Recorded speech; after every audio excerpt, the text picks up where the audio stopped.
Greetings, everybody. Greetings, royal family. Happy Wednesday, everyone. It is Wednesday, October the 26th. The year is 2022. And Kanye West was escorted off of Skechers property. Okay. That's one of the many things that I'm going to be talking about. Kanye West really is something else, huh? He got everybody up in arms. Everybody is talking about Kanye West. People are canceling, uncanceling, recanceling. Kanye West is the talk of the town. Okay. He's been trending probably for the last 2 weeks or so. But that's not all that's on the lineup today. Did y'all happen to catch Ashanti's interview on Angie Martinez's podcast? Baby, if you ain't watching, you should. It is on Angie Martinez's YouTube channel. In real life, I think that's the name of her podcast. Ashanti is addressing all of the things pertaining to Murder Inc., Ja Rule, Irv Gotti mostly, and I think it's appropriate. Irv Gotti has been dragging her name through the mud, so she can reply. Katy Perry, did you guys see Katy Perry's recent concert? We're going to talk about that. DABABY, he went to Hot 97, sat down with Ebro and Rosenberg for whatever reason, desperately trying to promote his album that flopped. Baby on Baby 2 was a flop. And he talked about Megan the Stallion. And I watched that interview so you guys wouldn't have to. Trust me. Unless you really want to watch it, don't even waste your time. He is so all over the place. He knows he's full of crap. And he was just mumbling and talking over Ebro, and it was just so annoying. It was excruciating to watch. And then I got a couple of hot topics sprinkled in between. As you're coming in, please pay your admission fee. That is by hitting the like button. I greatly appreciate it. Say hello, drop down in the comments, share your thoughts throughout the broadcast. And if you are catching the replay, the same rules apply. Pay your admission fee, hit that like button, and drop down in the comments. All right, so before we get to some of these juicy topics, okay, I want to talk about this guy. You guys remember him from Friends? I wasn't a Friends girl. I was more a living single kind of girl, okay, in a 90s kind of world. So I didn't really get into Friends. I know a lot of people said the show was funny, it was so hilarious. The only thing that I remember from seeing maybe one or two episodes of Friends is Phoebe and that Smelly Cat song. I thought that was hilarious, and I still sing that to this day. But anyway, this is Matthew Perry, right? I thought this was interesting. So this is according to Vulture and many other media outlets. He spent $9 million trying to get sober. So throughout his life, he's been in and out of rehab for quite some time, and he got $9 million to spend on rehab. Child, those Friends checks must have been hitting. Okay, so let's go into this article. Let me just read this. Let me see. Let me go to the top. He basically said that, a lot of his, just to summarize it, because honestly, I don't feel like reading it. I read it earlier. It was like, he basically is just flaunting the fact that he had $9 million to spend on rehab. He is coming out with a book that is supposed to be released, I think, the 1st of November. And he's going to be talking about his castmates. He talks about how you can tell what type of drugs he was on. He goes into detail talking about his Hollywood friends. He also said that in the book, he detailed more in the book, he doesn't understand why Keanu Reeves is still alive and River Phoenix is not. That's wild crazy. I think he's basically saying like people who speak the truth often meet their demise earlier than they should, I guess. But yeah, the $9 million got me stuck, honey. He also talked about when Chris Farley passed away, how he punched a hole in the wall of the dressing room on the set of Friends. So he's basically coming out with a memoir talking about his life. But the $9 million on rehab, Lord have mercy. Basically by the age of 49, he had spent more than half of his life in treatment. Good grief, Charlie Brown. And he's still alive. I think he also talked about, I saw something else where he said that he ruptured his colon or something like that more than once. Wild. He is lucky to be alive. I'm wishing him nothing but the best. But like I said, I was more of a living single kind of girl. No shade. All right, moving along. That's enough of white people news. Moving along. Now, this is according to Atlanta Black Star. Okay. Y'all know who this is in this picture. Mama Joyce, Todd is in the middle, and Candy is all smiles. If you guys watch Real Housewives of Atlanta, then you already know. Let me stop calling her Mama Joyce because she's not my mama. Make sure you guys are hitting the like button. Thank you. Joyce always has something to say about Todd. Okay, so this article is very, very interesting. And the headline reads: The only thing Mama Joyce loves is Candy's money. Mama Joyce shades Todd Tucker again, and fans think that she's in competition with Todd over Candy's money. Now, I was supposed to do a separate video talking about or discussing Mama Joyce's comments at BravoCon. Mama Joyce needs to be stopped. And I don't think Candy is going to do anything about it anytime soon. I think that she's out of line. I don't find her antics funny in the least. And I don't see it for Mama Joyce, Joyce Jones, excuse me. So let me get into this article. Kandi Burruss's mother, Joyce Jones's recent remarks about the reality star's husband, Todd Tucker, have fans convinced that the main reason the 72-year-old doesn't like her son-in-law is because she's competing for Burruss's money. During a Watch What Happens Live with Andy Cohen taping at BravoCon in New York City, Jones, that's Joyce's last name, was asked to name 3 nice things about Tucker during a game called Truth or Drink. Now, first of all, whoever asked Mama Joyce to do this, you're shady because you already know how she feels about Todd. On the October 17th episode, Jones, who was sitting beside Burruss and other Bravo reality television stars, began the list by telling the crowd how short Todd Tucker is. She said, "He's still short." Immediately after her comments, Burruss, that's Candy, butts in and says, "What? They said to say nice things, mom." You know how Candy acts like she ain't got no sense when it comes to her mama. No judgment. I'm just saying. Joyce replied, "I thought that was nice. He shaved his beard some." Jones ended the list by saying that the last nice thing about Todd Tucker was that, he was nice to his children. She said he's very nice to his kids. Okay. Following the game, Burruss gave her mother some flack for not correctly naming 2 nice things about Tucker aside from listing his physical attributes. The 46-year-old said the first 2 she could have did better. Candy always making excuses for her mama.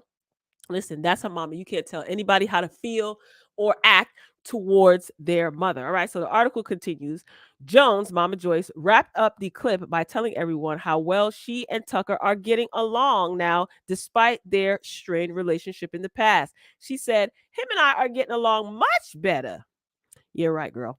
As fans watched the clip, many concluded that Jones is causing all of this commotion because she was used to Candy financially providing for her.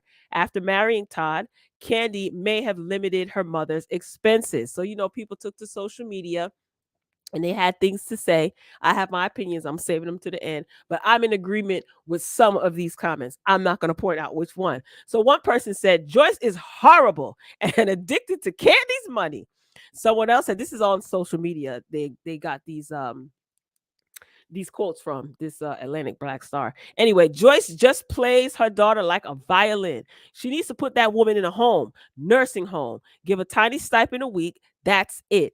Candy being rich was the worst thing that happened to Joyce. She's one of those family members that will show up on the doorstep when you win the lottery. Somebody else said the only thing Mama Joyce loves is Candy's money. Now, what do y'all think? Y'all think that? I'm pretty sure listen, her daughter is rich. That, she's the mama. She was in the pie factories making pies, standing on her feet, as she said, for several hours a day. Her daughter's rich now, and she wants to enjoy the fruits of her daughter's labors. A lot of people, mamas, think that they're entitled to their kids' riches. And she's a black mama. A lot of black mamas feel that way. It's no shade. It just is what it is. Now, whether she is entitled to that money, I don't know. But she definitely bosses Candy around and she runs Candy, child. Remember when she called Candy's engagement ring ugly and Candy started crying? Joyce, you a bully. You a straight up bully. Anyway, let's read some more of these comments. Joyce has made it clear for 12 seasons that she is only concerned with her daughter's money. Katy is so blinded by her love for her mom that she doesn't realize that she's always been a meal ticket. One particular instance that proved that, Tucker disagreed with Candy's lavish spending occurred in 2014 after the Real Housewives of Atlanta star purchased a second home for her mama. At the time of the purchase, Tucker called out his wife for being too soft because she had already purchased property for Mama Joyce. So she brought her another property. Now, Candy, she claimed that she bought the second home for her mother a block away from her residence, and it was to make her mama happy. Let me tell you something about Miss Joyce, honey. Miss Joyce is disrespectful. Miss Joyce is rude. And I do not, I've said this before in previous videos, so this may sound repetitive to some of you. Some of you are new. This is how I feel. Remember when Candy and Todd were getting married and Joyce was going around telling people that Todd's mother, who was alive at the time, may she continue to rest in peace, Todd's father was deceased by the time he got on the show, and was marrying Candy. And that woman, Joyce Jones, opened her beak and said that Todd's deceased father was a pimp and his mother, who was alive at the time, was a hoe or prostitute. Baby, when she said that, and Candy, they were in the kitchen, and Candy didn't check her. I mean, check her. I was done with Joyce Jones after that. I said, you know what? This is not funny. She is disrespectful. And I think her name was Sharon, Todd's mother. If Sharon would have slapped Joyce to sleep, I wouldn't have had nothing to say about that. She was out of order. And what I don't understand is Todd proceeded to want to marry Candy after her mama said that. To each their own. But I didn't think that was funny. I don't think none of Joyce's antics are funny. I don't find it funny at all. I think it's uncouth. And a woman of particular age, being that Mama Joyce is a woman of a particular age. Shout out to Wendy Williams. I miss Wendy. Anyway, Wendy Williams always used to say that. Being that she is a woman of a particular age, you would think that she would carry herself with some type of behavior, as old folks used to say. I don't find her funny at all. Her aunts, I find, humorous. They're funny. But Joyce, I don't find her funny at all. And when she said that about Todd's father and mother, I said, oh, no, ma'am. And whoever comes for her, I don't care. But that's Candy's mother.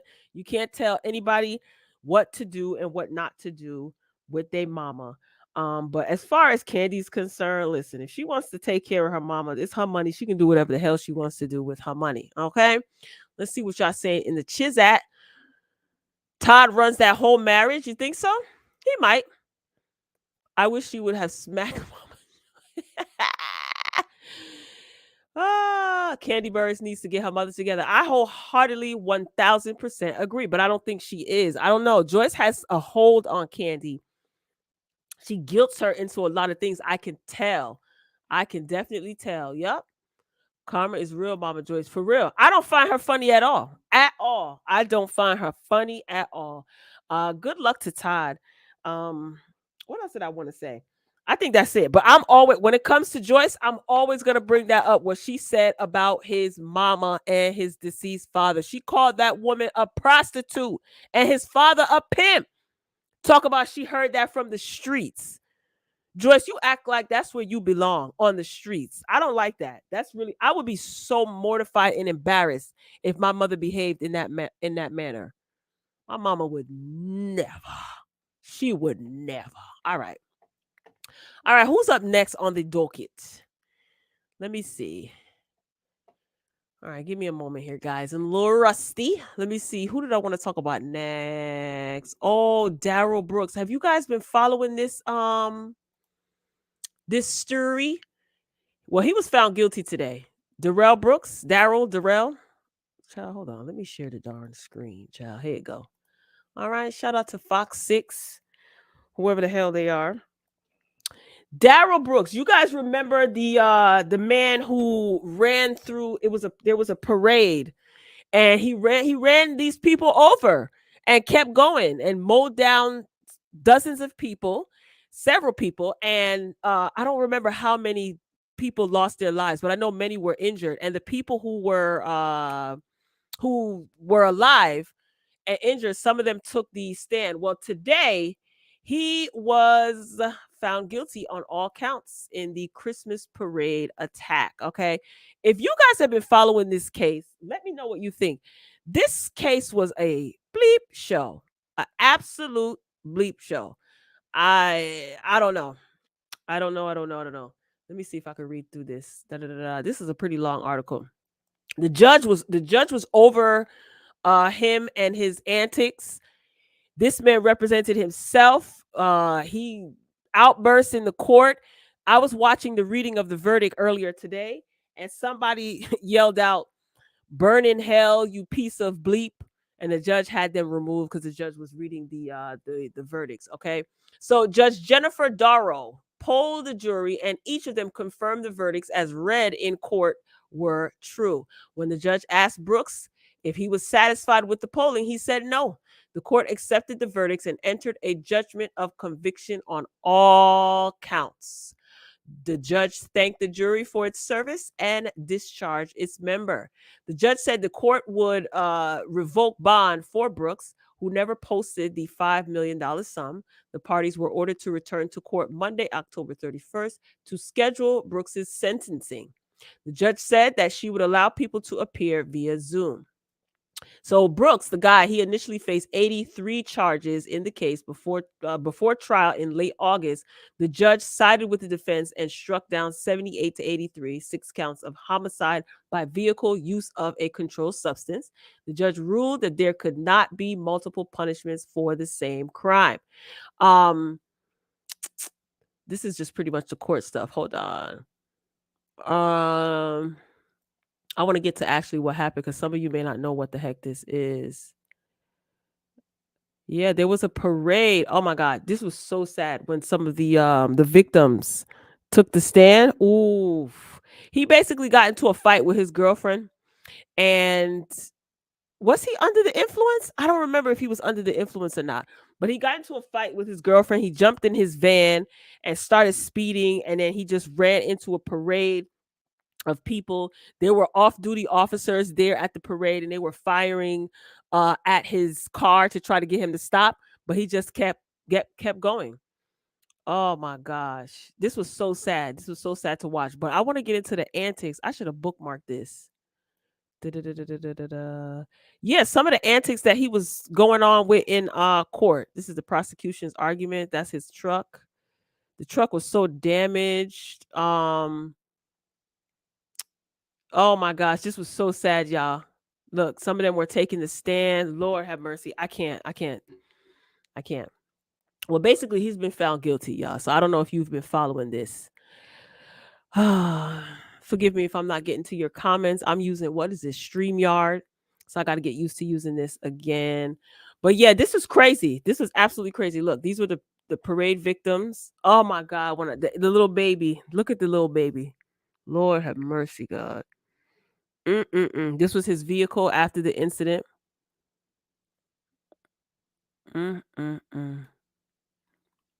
this was his defense during the prosecution's presentation of evidence. During the state presentation of its case in chief, Brooks's defense seemed to be focused on 3 things: identification of the driver, intent of the driver, and his sovereign citizen / subject matter jurisdiction arguments. This was a shit show, y'all. Oh my God. He called for the case to be dismissed. He also wanted the judge to be dismissed from the case. He was trying to push the case back. They caught him on, he was in jail. They overheard him on the phone telling his mama that he was going to try to push the case back. He said that he think he got COVID. They tested him. He ain't have it. This was just a mess. This was an absolute positive mess. Yep, he calls his own witness. Like I said, he was representing himself. This is him. He was doing too much. He had to be removed from the court. The judge had to remove him because of his outburst, and they put him in a separate room where he could watch the trial taking place via Zoom. Baby, he was pulling all type of stunts. Child pulling out the Bible, putting things in his pants. It was a hot mess. Honestly, I don't even want to read this anymore. I had every intention on reading this, but he's a fool. So he's been found guilty. If you guys care to read about, the whole trial, feel free to do so. All right, let's move it along to have you guys seen this video of Katy Perry, child? Katy Perry was on stage malfunctioning. See, let me tell y'all something. I believe that there's such thing as robots. Obviously, you see people are obsessed with robots these days. I don't even think a lot of these people walking around are real humans. Case in point, your chief in command, is that chief executive officer? What you call the president? Your commander in chief, excuse me, child. The dumb done rubbed off on me. The commander in chief. I believe that he is a robot. You can't convince me otherwise. And I don't like robots. I don't want nothing to do with them. Okay, so this is according to page 6. Katy Perry's mid-concert eye glitch sends fans into a frenzy. Now, I'm not a fan, and I was in a frenzy. So Katy Perry, she suffered a mid-concert eye glitch, and now fans are worried that the pop superstar might actually be a robot. Me too. I'm worried because I think she is a robot. So the article reads, during a recent performance of her Las Vegas quote unquote play residency, shout out to her for getting a residency in Vegas. Usher is also in Vegas. Anybody went to go see him? Everybody says that the show is so good. So shout out to Usher for getting a Vegas residency as well. That's huge. That's huge. Big bucks. Good for you. Anyway, during a recent performance of her Las Vegas quote unquote play residency, Perry appeared unable to keep her right eye open. She even pressed her finger against her temple in a seeming effort to keep her eyelid from drooping. Eventually, the entertainer managed to raise her eyelid and proceeded to keep both eyes wide open for several moments. She then blinked before urging concert goers to make some noise for her band. Look at this ish.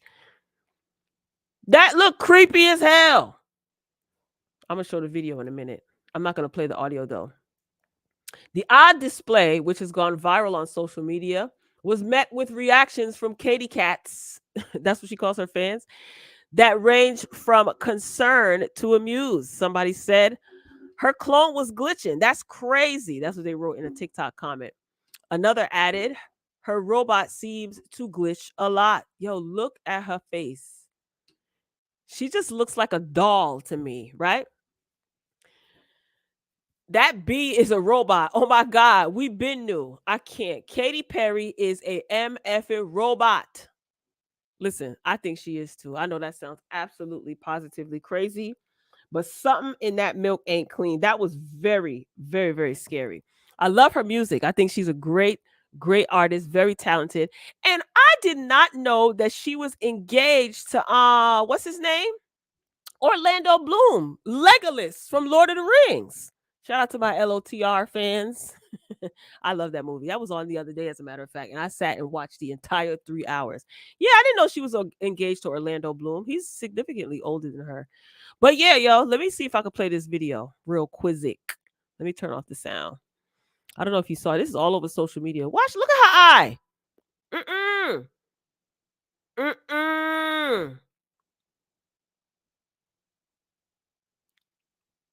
Oh my God, that is scary. That she was like, make some noise for my band. Ma'am. No God. I would have been throwing blessed oil all on the stage, holy water. I don't know. It could be a medical condition, but I think I think she's a robot and I'm sticking to it. That's it. That's all.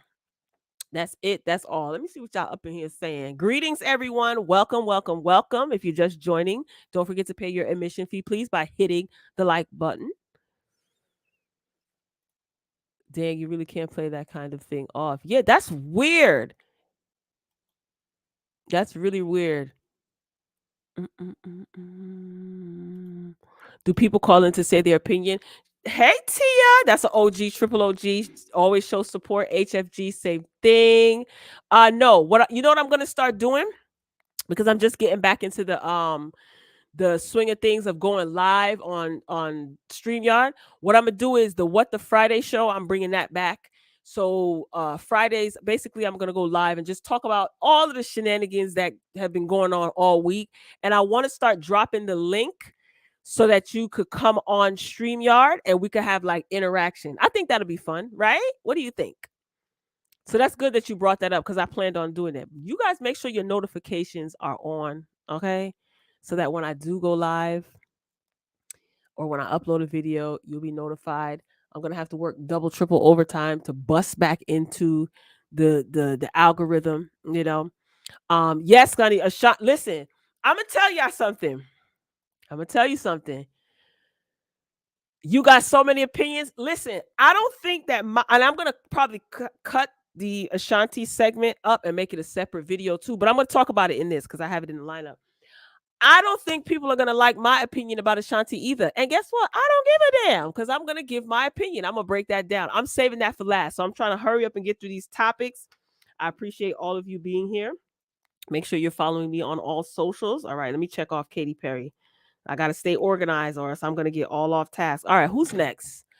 Hold up. Please take this time while I get my life together over here. Take this time to like the video.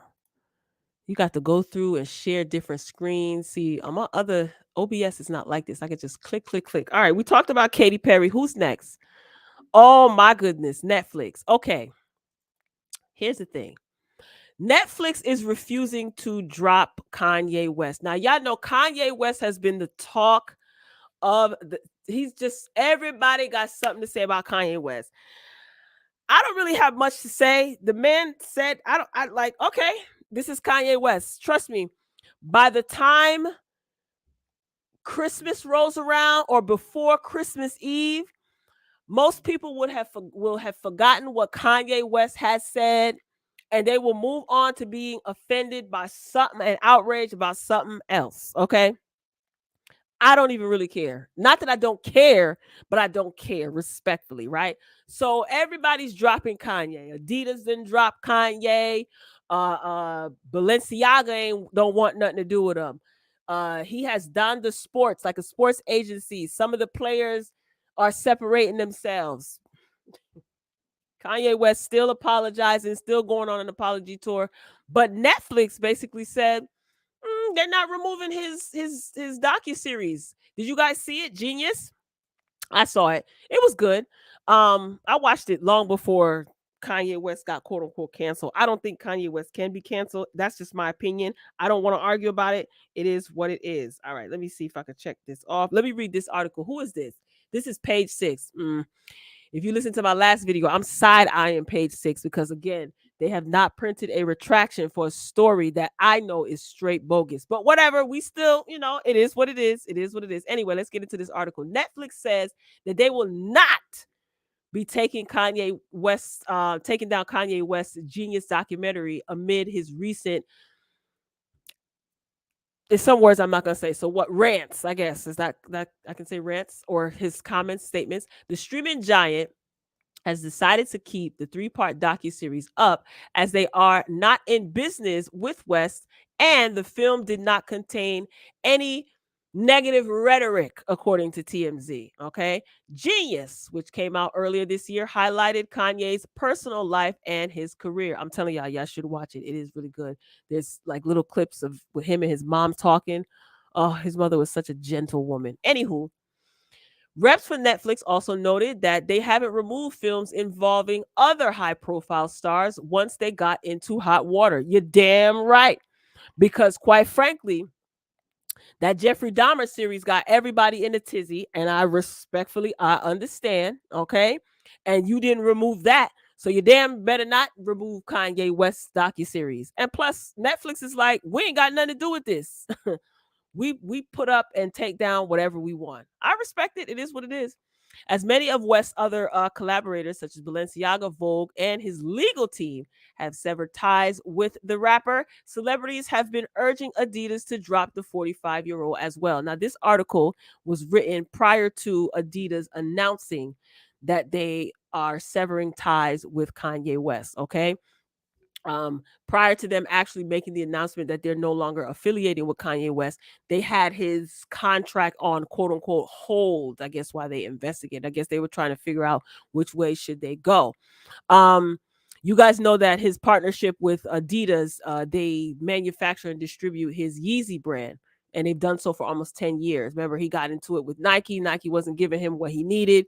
He took his intellectual property, went over there to Adidas. Him and Adidas had a partnership. And most recently, Kanye West expressed on that Drink Champs interview, I'm glad I watched it before they took it down, and in other media outlets, he expressed his dissatisfaction with Adidas.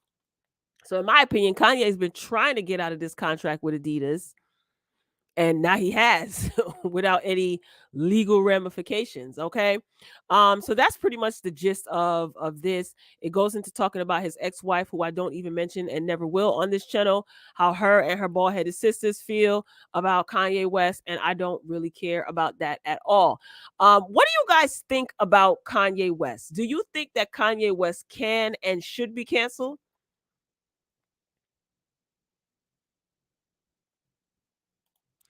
Let me get into the, hold on. I gotta multitask. Hold on. Netflix surely don't. They surely don't. They just want their money. They don't care. Hold on. Let me get into Netflix. Let me dig into Netflix ASS real quick. Do you guys know that on, I think it's on the lower tier. I read this like a couple weeks ago. I'm always reading articles. So I read this like 2 weeks ago or a week ago. Netflix, that they're cracking down on password sharing, right? So now they want to, I think they want to upcharge if you're sharing passwords or something like that. And also I guess they're toying with the idea of running ads. You paying for a subscription for Netflix, and they're going to run, I think it's on the lower tiers. Let me tell you something about this whole password sharing thing. Netflix has some nerve trying to tell me what to do with my brother's account. Okay? Because quite frankly, me and my brother came from the same womb and the same loins. Why can't we share passwords without him being charged extra for it? They don't have no business telling me what to do with my brother's Netflix account. The nerve. And I don't think that if you're paying for it, I don't care if you're paying $9.99. How much is Netflix? Child, I don't know. I'm under my brother's. I use my brother's account. Anyway, I don't care if you're paying $9.99 for Netflix. If you're paying for an ad-free streaming service, who the heck are you to throw some ads in there? Just straight up greed. They're going to lose a lot of customers. And I'm curious to see how this works out. I think they may reverse the decision. I don't know. We shall see. All right, let me get into these comments. Hold on, y'all. Yeah, Netflix don't care.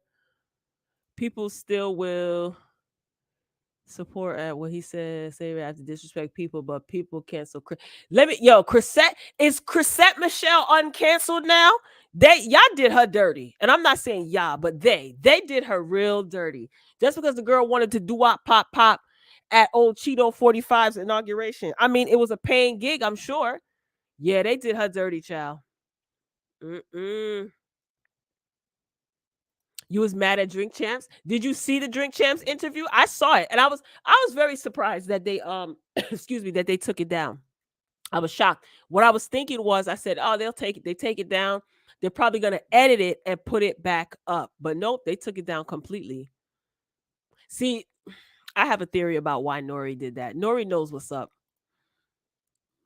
He comes back every couple of months to say something crazier than before, so I don't want to put too much energy into his drama. Right. That's what I'm saying. By Christmas Eve, child, after the pumpkin pie is cut on Thanksgiving, everybody gonna find something else. Somebody's gonna piss the public off, and they'll forget about Kanye. I definitely don't put my energy or any time into Kanye West.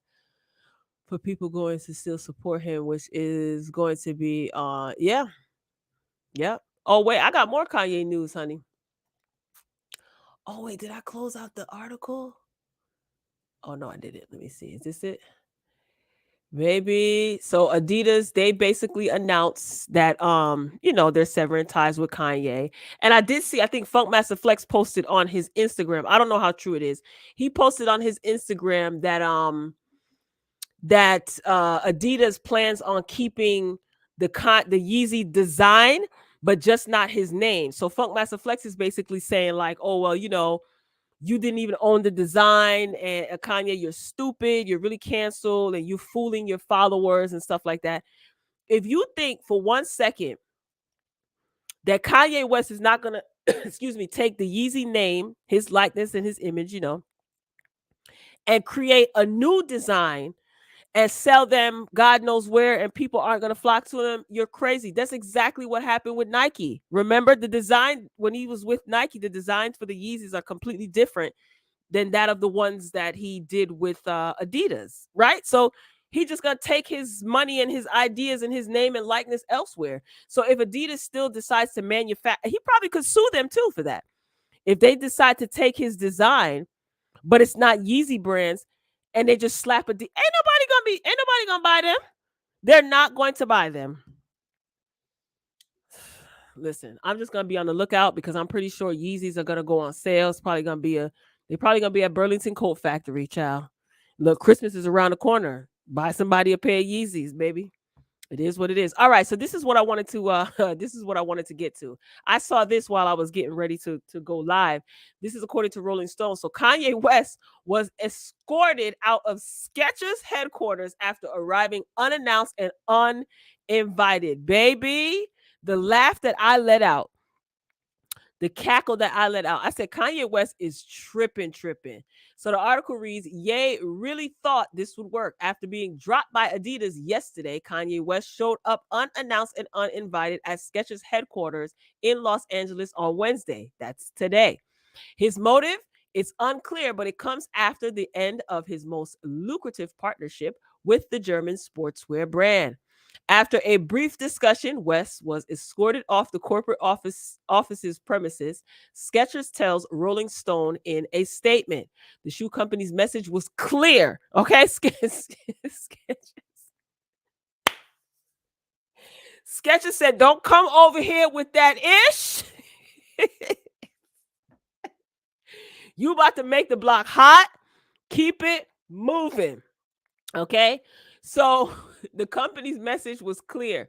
Skechers is not considering and has no intention of working with West. Considering Ye was engaged in unauthorized filming, two Skechers executives escorted him and his party from the building after a brief conversation, Skechers said in a statement. We condemn his recent divisive remarks and we do not tolerate any form of hate speech. Certain words I'm skipping over.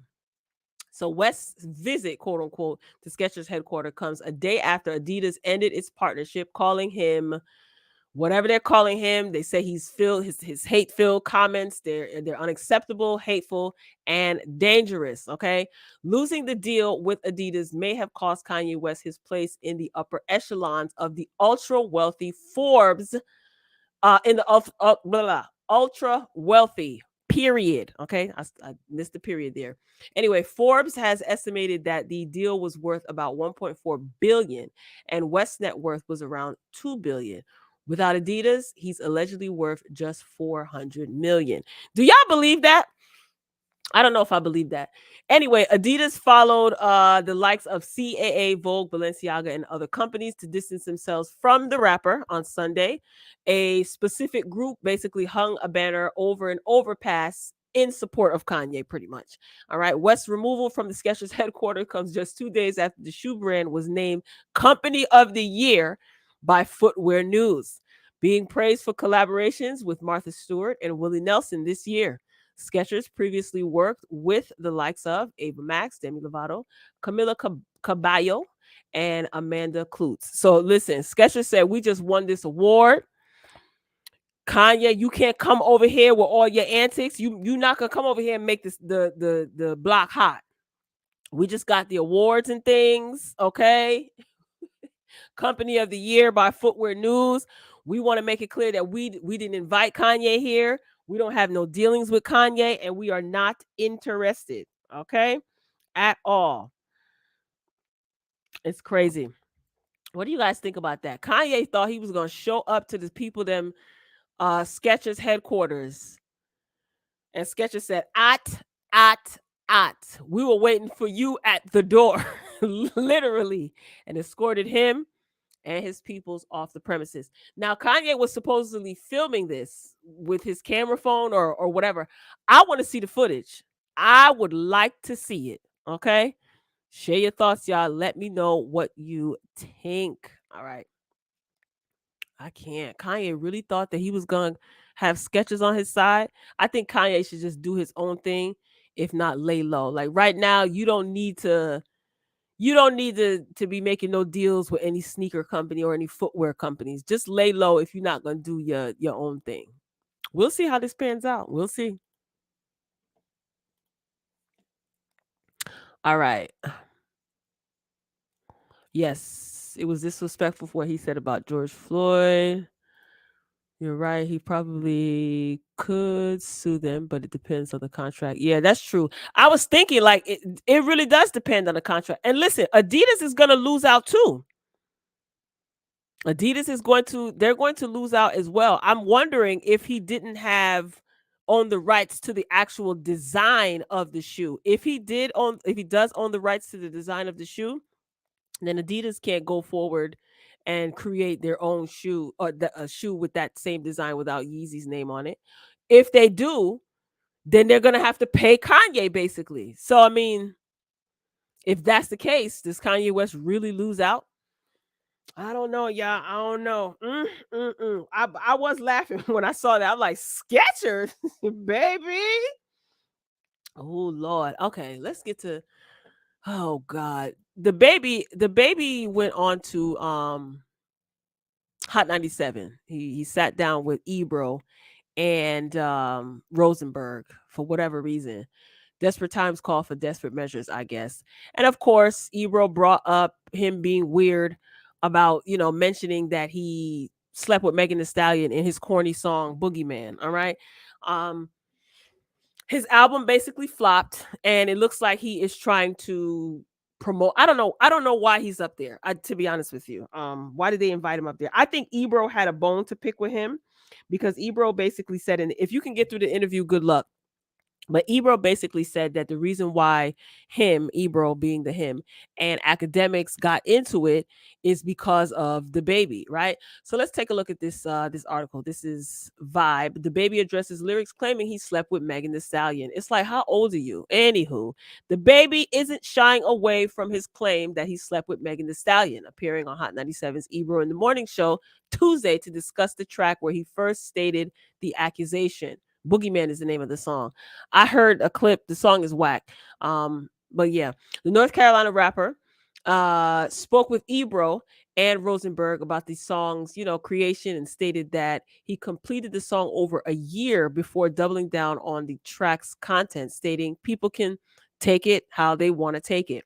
Let me tell you something. He is insufferable to watch and listen to as in any form of an interview. He babbles. He talks over, like he talks when you're talking. And I think he knows that he's full of bleep.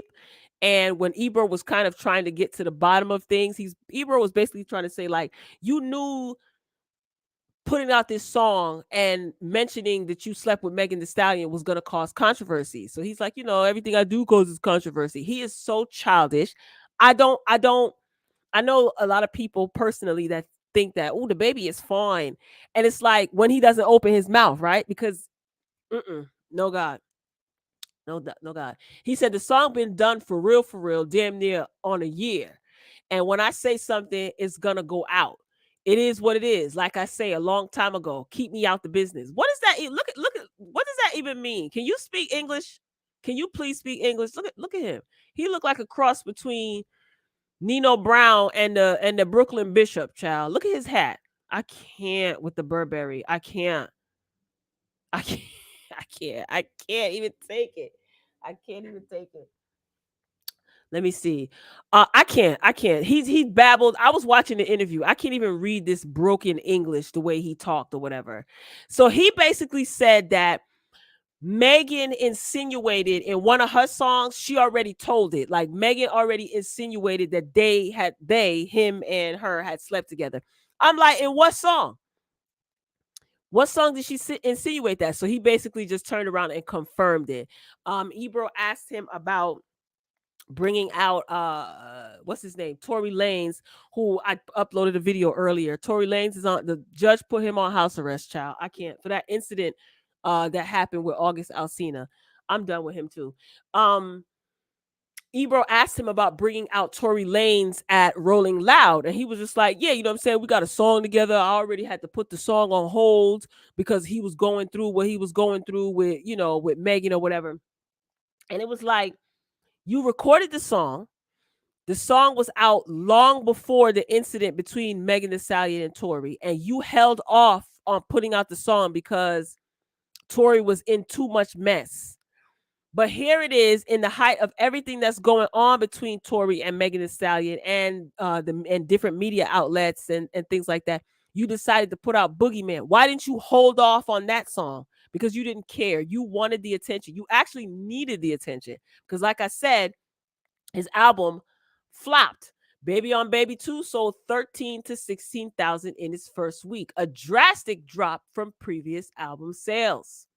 Okay? So like I said, if you could sit through the darn interview, good luck. He basically was mad because Megan was mad at him, from what I gathered, what I was able to decipher from all the babble.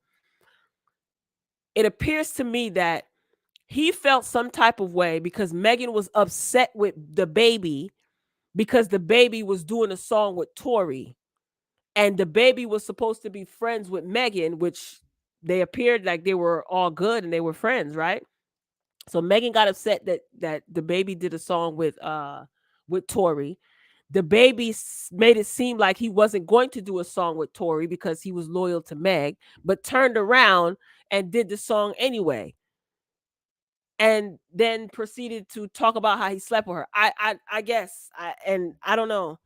It was just so much babbling. I can't, and I feel like I'm babbling now. I can't. Let me see what y'all saying in the chat. Hey. Yes, greetings. Welcome. Glad that you are here. I'm so glad the notifications are going out. That's the only reason why they are cool with Megan, because she's popping, even though I don't know why people didn't buy her album. She called herself the It Girl. Yeah, I don't know why Megan's album sales don't translate. Like, her album sales are so blah. You know what I'm saying? Like, I don't know. I think that she didn't do a good job. Her and her team in the beginning, I don't think when she was grinding, because she was always performing and doing shows. Even now, she's always touring. She just came back from touring overseas, which is great. Touring is absolutely positively great. But what I think didn't happen earlier on in her career, especially, I don't know if she took full advantage of social media, right? And I don't think she did a good job building her core fan base. I mean, she has fans, like, people like her. People like her because of, she's a brand magnet. She did good on SNL, by the way. If you guys didn't see any of her clips, you could go on YouTube on Saturday Night Live. She did a good job on SNL. I thought she was funny. That episode was good. It was funny. Both her performances were great as well, even when she got a little bit emotional. But yeah, I just feel like I don't think she did a good job establishing and solidifying her core loyal fans in the beginning, because it's like, it doesn't, I don't know. Her album sales are lackluster. She's got her hands in everything. She's doing a lot. She's touring. She's brands here and there and every which way. But it just, I don't know. Her sales just don't, I don't know. I have no clue. And today's music is not even about who's the most talented. They pick who they want to pick. This is true. And that's unfortunate. And see, that, I'm telling you, it worked for a time, but now you seeing all the consequences of that. That's what I want to say. You got people that can't sell any albums. Their pure sales suck because people aren't interested in sitting and absorbing certain things. The reason why a part of the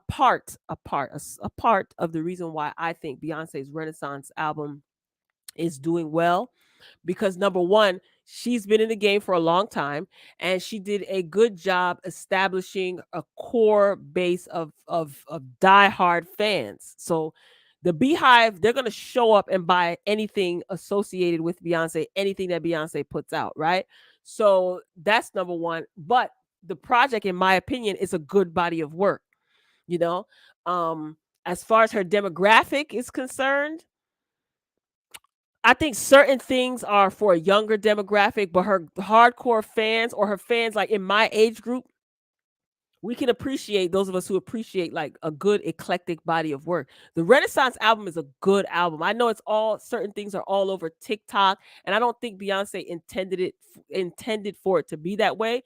But listen, it works, right? It's working in her favor. But I think that these microwave artists, it was good while it lasted because it was a quick buck for these record execs and stuff like that. But now we're seeing the negative ramifications of that. We are. Let's be real. I'm a 90s baby, but in the 90s, you have a variety of different female rappers. Yep. In the early 2000s, we had the same thing in the 90s. Yep. We had R&B groups and groups everywhere. I agree. Very much so. I'm an 80s baby. And the 90s era, the 80s and 90s, in my opinion, was the best era for all genres of music. Dancehall, reggae, pop, R&B, rap, hip hop. Real talk. That's just my opinion. All right, y'all. Y'all ready? Y'all ready for the Ashanti foolishness? Now, I'm going to read this article from Hip Hop DX because I read 3 articles. And I think this Hip Hop DX did the best of breaking down exactly what Ashanti said. And I did watch the interview. I kind of had to double back and rewind certain things, but I did watch the interview in its entirety. And in my opinion, I think Hip Hop DX did a good job of breaking down exactly what she said. So let's get into it. Ashanti opens up about Irv Gotti relationship. She claims that he lied and wishes death on her. Ooh, that's a strong statement, y'all. Make sure you're liking the video. All right, so Ashanti has finally opened up about her relationship with Irv Gotti, claiming her former Murder Inc. boss told numerous lies about their alleged romance. Ashanti and Gotti rumored fling has made its way back into the headlines in recent months, thanks to the latter's salacious comments on Drink Champs in August, which drew criticism from Ja Rule, Fat Joe, and others. Did you guys happen to see Irv on Drink Champs? Put it in the comments. Now, in a candid interview with Angie Martinez on her IRL podcast on Wednesday, October 26th, today's date, the Foolish singer has shared her side of the story, setting the record straight on her and Gotti's relationship. Let's clear this up, she said around the 34-minute mark. We're not going to say relationship. We dealt with each other, but was Irv my boyfriend? Was I his girlfriend? Never. Irv had several girlfriends, so I'm a little confused by the label and the description. This is what Ashanti is saying. Elsewhere, Ashanti accused Irv Gotti of quote unquote flat out lying about the nature of their relationship and suggested he misconstrued their bond, which produced a number of hit singles and albums during her Murder Inc.'s heyday in the early 2000s. She says, I think that Irv definitely has his side of the version. Like you may think that it's something and the other person knows that it's not, and you manifest this thing into something big and it's really not that. And then when that person finally realizes that it's not that, it turns them into a completely different person. Now I have to stop here because when she said that, I had to rewind and I said, girl, you are FOS. Let me continue. Irv has flat out lied about a lot of things. And the crazy thing is, when we were in a good space, a positive space, pillow talk is a dangerous thing. And there are so many things that I know. I don't even have the desire to expose certain things. I'm happy. I'm in a different space. I don't play in the mud. Now, for her to jump and say pillow talk is a dangerous thing, and there's so many things that she knows and she doesn't have the desire to expose, I think that was a warning to Irv, basically saying, don't forget that when we was laid up, you told me a lot of things, and I could put you on blast for some of the things that you said, but I'm not even going to do that. That was a direct warning shot to Irv, because why even bring that up? Why are you talking about pillow talk?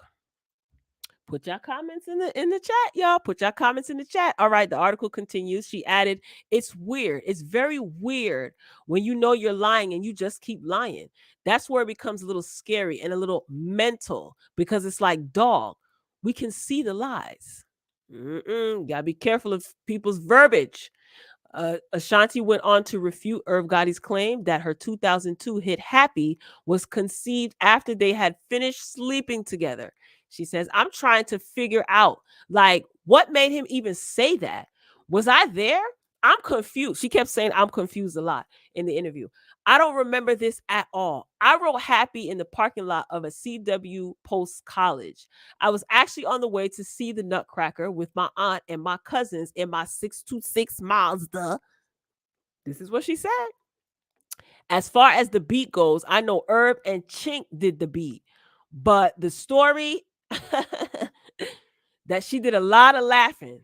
Let me know what y'all think if y'all saw the interview. All right, let's keep going.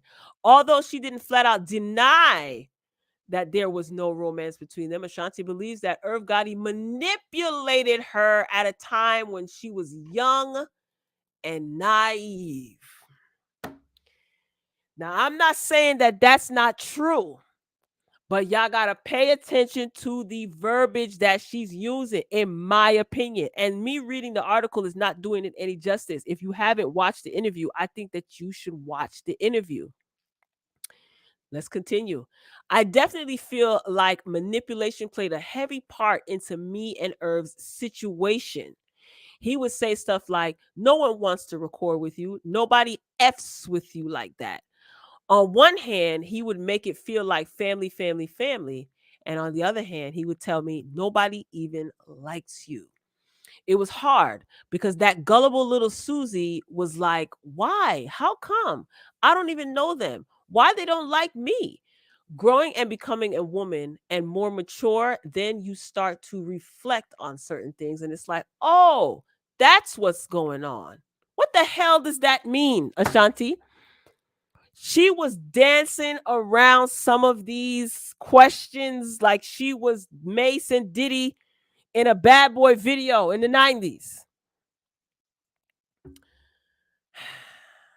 Ashanti began dating Nelly in 2003, which Irv Gotti learned about after seeing the couple attend an NBA game that he was watching on TV at home.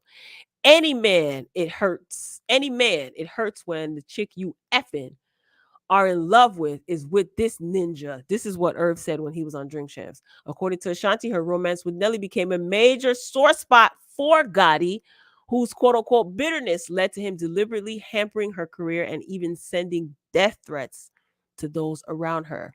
She said, "Irv was salty. He would not let me come. Irv would not let me come to the studio to record. Irv was telling everyone not to record with me. Why do I want to stay in that situation?" This is where she was talking about her departure from Murder Inc. And a lot of people was wondering, like, why you not putting out no music? Like, why are you even leaving? Like, what's tea? And she's saying basically Irv wouldn't let her come to the studio and record.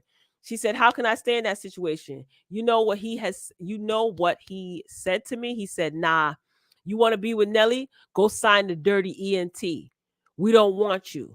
And then she's like, "What am I supposed to do?" So she went on to say, "I don't even know if I should say this. There were threats. Me dealing with Nelly. There was death threats, not towards me, towards who I was dealing with. You keep doing that, So she basically, so what does that mean? Like, what are you saying? Because we can't imply or we can't assume, because you could turn around and be like, "I didn't say that." So are you trying to insinuate that Irv was making threats toward Nelly? Anyway, let's continue on. He was blocking a lot of things. Irv was telling DJs not to play the record. He told my stylist at the time, "If you F with Ashanti, you don't F with me." That's what he told every single person on the label in the building. Ashanti clarified that she had genuine love for Irv Gotti because he 100% helped to change my life and is proud of the history they made together with Murder Inc. However, the same can't be said for the label founder whose continued attacks, Ashanti claims, proves that he's still harboring a grudge over their severed relationship. I feel like Irv is just hurt and he doesn't know where to place his hurt and he doesn't know how to channel it as a man. It's sad, she stated. Y'all ready for this? I genuinely in my heart believe that Irv wishes death on me. 1,000,000%. Now, there's some other things that, she said on the podcast as well. She said that Irv told her that the reason why that other men want to F with Ashanti is because she dealing with him. Ashanti also said that uh that Irv she also said that this is what I want to get into. This woman sat across from Angie Martinez and said that she didn't know that Irv Gotti was married. Girl. She said that she was 19 and he was however old he was. And her mother is her manager, right? Her mother was sitting in the same room where this interview was taking place. And you can hear her mother in the background kind of chiming in certain points, right? And she calls her mother, a momager. First of all, your 19-year-old daughter, momager, is keeping company with men that are in their late 20s, early 30s, in the streets, in and out of jail. Why the hell you didn't monitor that? See, a lot of people say 19 is an adult. I don't agree. On paper, legally, yeah, you're considered a adult at 18. But just because something is legal doesn't mean it's right. Look at American history. There was a lot of things throughout history in this country that were legal but were morally inhumane and not morally sound and just ain't right, right? To me, 18, 19, anything with teen behind it doesn't mean grown, in my opinion. Okay. And Ashanti's mother being her manager, I don't understand how you not allow, but how you didn't put a hold on this. Ashanti didn't strike me as the wild teenager that disobeyed her mama, because if that was the case, then her mother wouldn't be her manager. You was her manager and you were also her mother. So I don't understand how she was, she was in the studio making cheesecake, people were smoking weed, shooting dice. How did this love affair between her and Irv Gotti even transpire? But I guess Momager was too busy all in the video rocking furs and living the lifestyle. And it's no disrespect to Ashanti's mother, but how does this happen?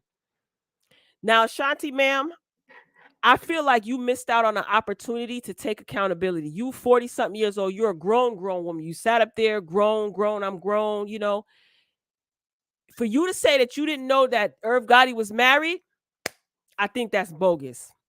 She said at first, for a long time, for many years, she didn't know Irv was married. Then she said that Irv told her, I got my own apartment, we're legally separated. Him and his wife are legally separated. He just goes over there to see his kids and it ain't right to mess with no married man. Listen, I understand people get caught up. I totally get it.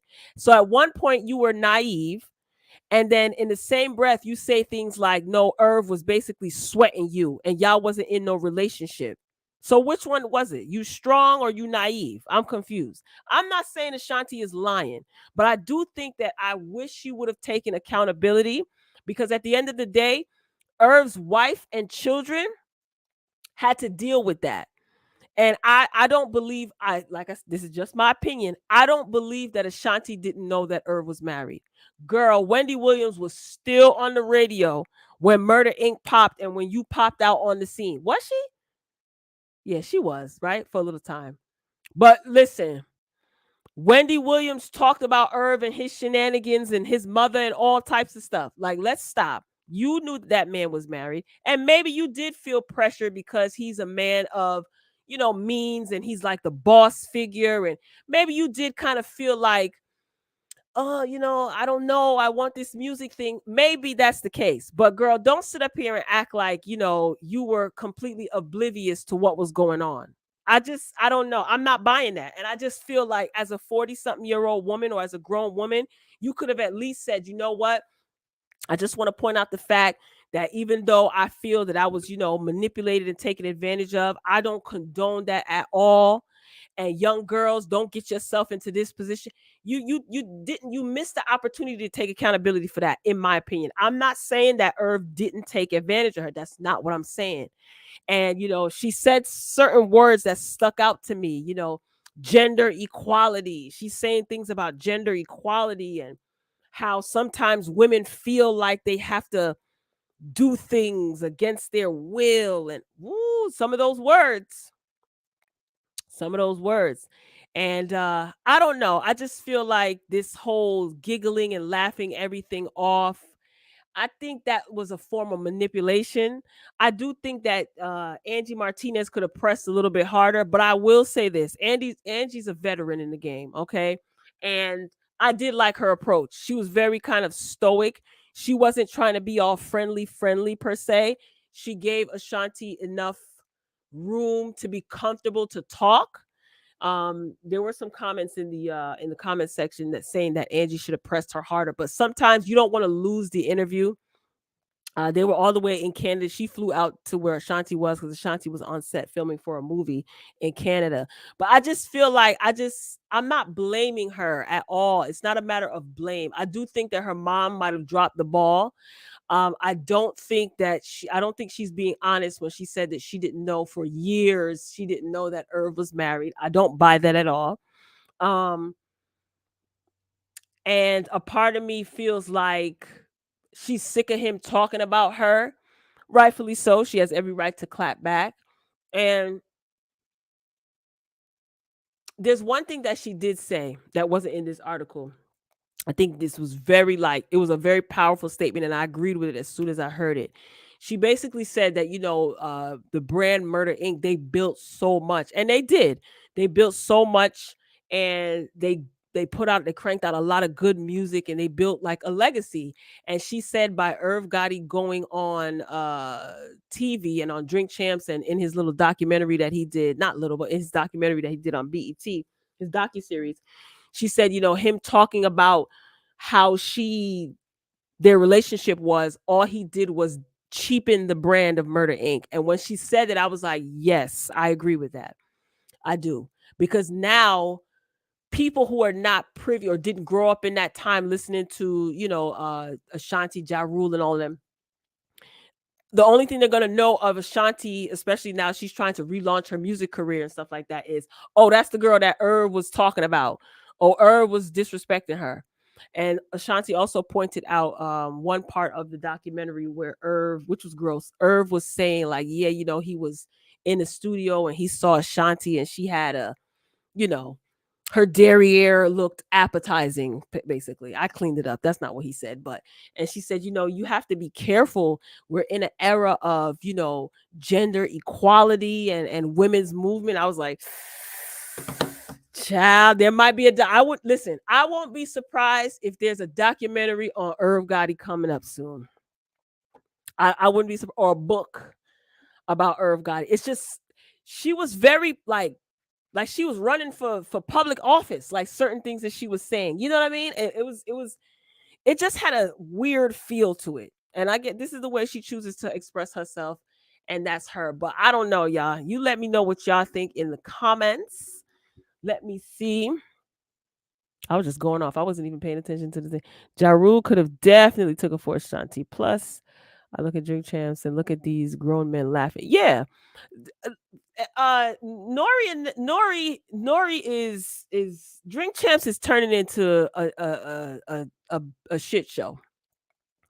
It started off even before it came to Revolt. I was watching Drink Champs before they had a deal with Revolt.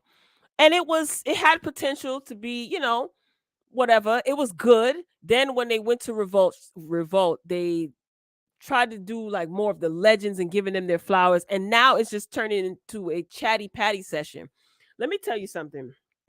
I think that Nori is really feels some type of way about Carisha Please winning the award for best podcast. Okay.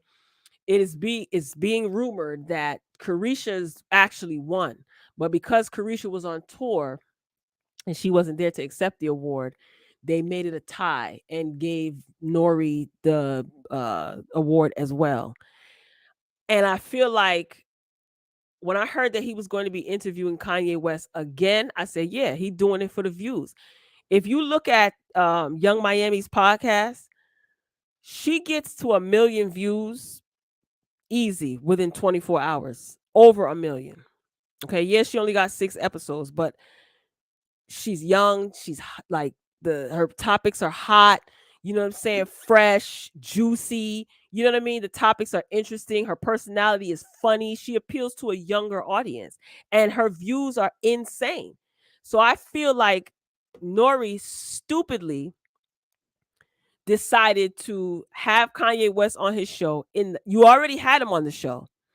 Well, that wasn't enough. You was trying to I believe he was trying to break the internet.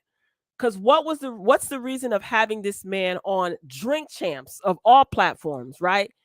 In the height of all of this controversy, knowing that he could be suffering mentally and emotionally. What's the purpose?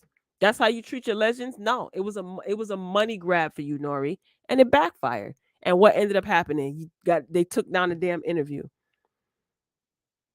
He was bragging on Twitter, Nori that is. He was posting on Twitter and bragging that his Drink Champs interview got more views than the Sunday football game or whatever the heck it was.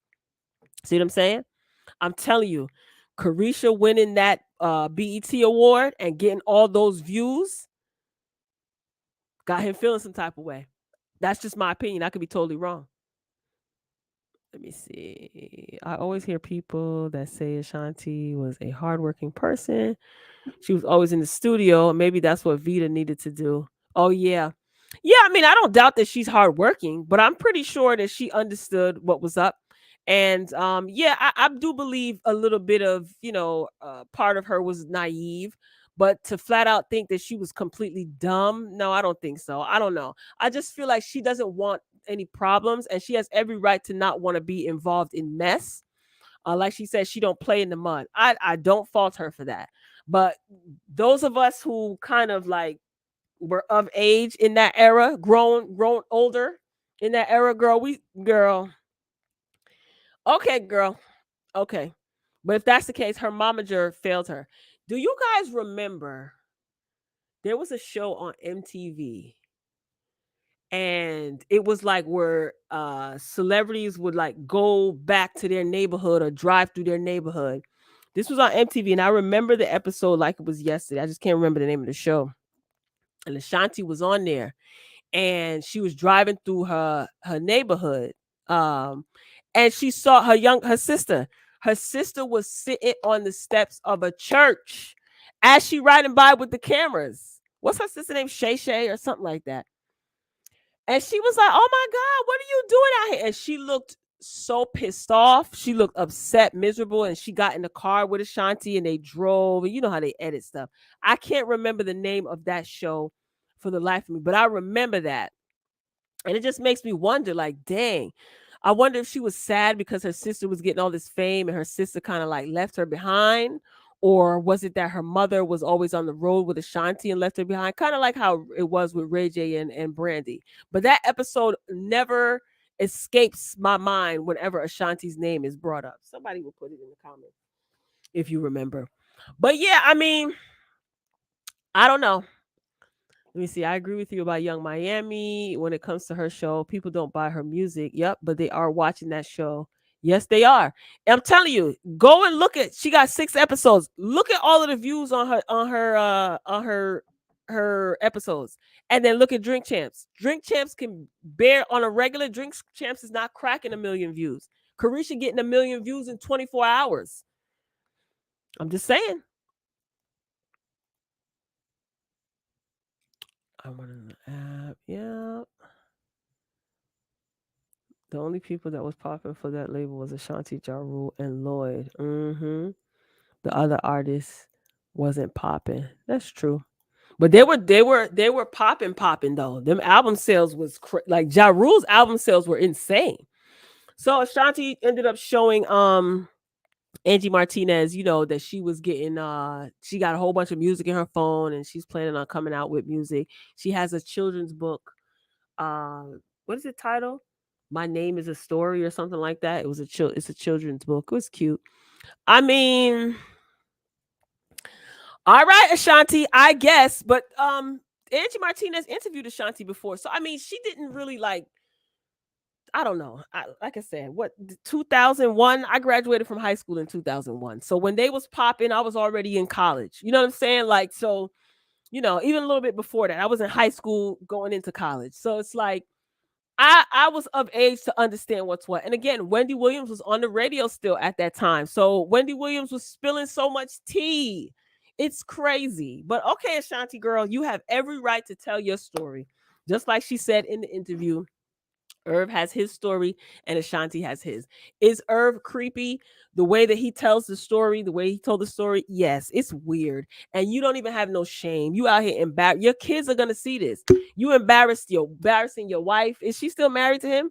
You embarrassing your wife or ex-wife. I don't know what she is now. You embarrassing your kids. This is why your kids didn't remember they had a reality show. Irv Gotti had a reality show. Totally embarrassing. Totally embarrassing. You know who I want to hear from? Irv Gotti wife. That's who I want to hear from. Ashanti and Angie, this was real cute. But Angie, maybe you need to get Irv Gotti's wife up there, or somebody need to interview Irv Gotti's wife. If not, Angie Martinez. Hopefully, somebody in the YouTube sectors will reach out to Irv Gotti's wife and do an interview, or maybe she'll sit down with Angie Martinez. I want to hear what she got to say because every episode of that reality show, that woman looked tired. Ooh, poor girl. Embarrassing your family. Irv is a creep. I think that would have been Vita. Charlie's career was what Charlie what Charlie Baltimore was signed to Murder Inc., right? Charlie is still hurt by Irv. Yeah. She was supposed to be signed. Biggie was supposed to sign her to his record label. She was supposed to be a part of the commission, the group. Yep. I don't want to hear from his wife because when you watch Growing Up, Hip Hop New York, I didn't know it's returning on another season. They were talking about her on there. Oh, so wait a minute. So wait, who was on Growing Up Hip Hop New York? I think I reviewed like 2 episodes of the first season. Irv Gotti wife was on there?